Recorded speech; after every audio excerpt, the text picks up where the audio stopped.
Hi everyone, welcome to வெஜிட்ரேட். எங்கள் சேனலை இது வரைக்கும் நீங்கள் சப்ஸ்கிரைப் பண்ணலைன்னா சப்ஸ்கிரைப் பட்டனையும் பெல் பட்டனையும் கிளிக் பண்ணிடுங்க.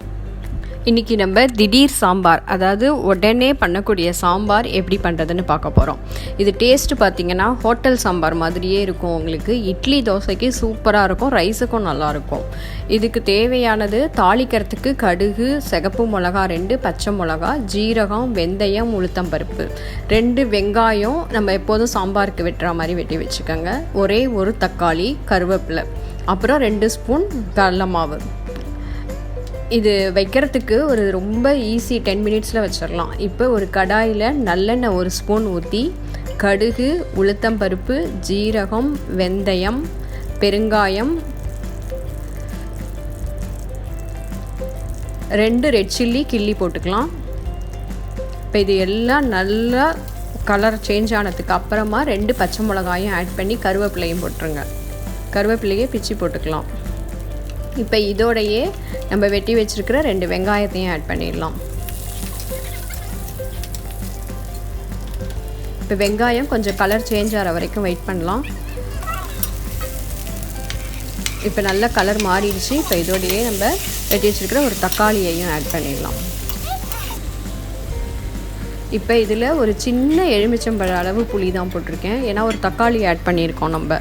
ஏன்னா அந்த சாம்பார் டேஸ்ட்டு நீங்கள் புளி ஊற்றினா தான் வரும். இப்போ இதுக்கு தேவையான அளவுக்கு கொஞ்சம் கல் உப்பு போட்டுக்கலாம்.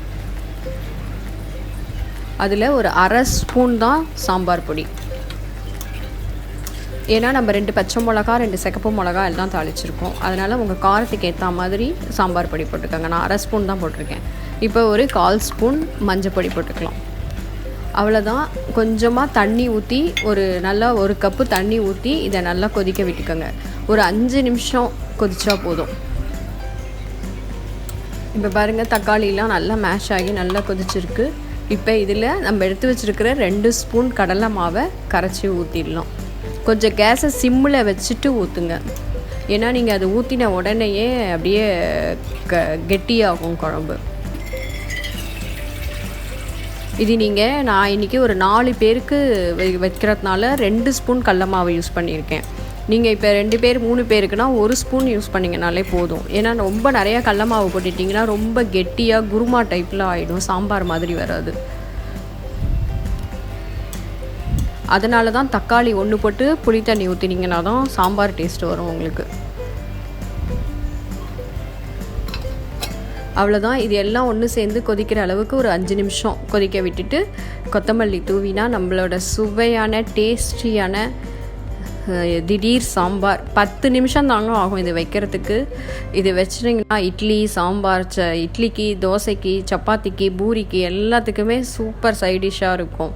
அதனால் உப்புமாவுக்கும் ரொம்பவே நல்லாயிருக்கும். நீங்கள் அதனால் கண்டிப்பாக இந்த சாம்பார் உங்கள் வீட்டில் ட்ரை பண்ணி பாருங்கள். என்ன சைடிஷ் பண்ணுறதுன்னு யோசிச்சுட்டு இருக்கிற நேரத்துலேயே இதை நீங்கள் வச்சு முடிச்சிடலாம். தேங்க்யூ. தேங்க்ஸ் ஃபார் வாட்சிங்.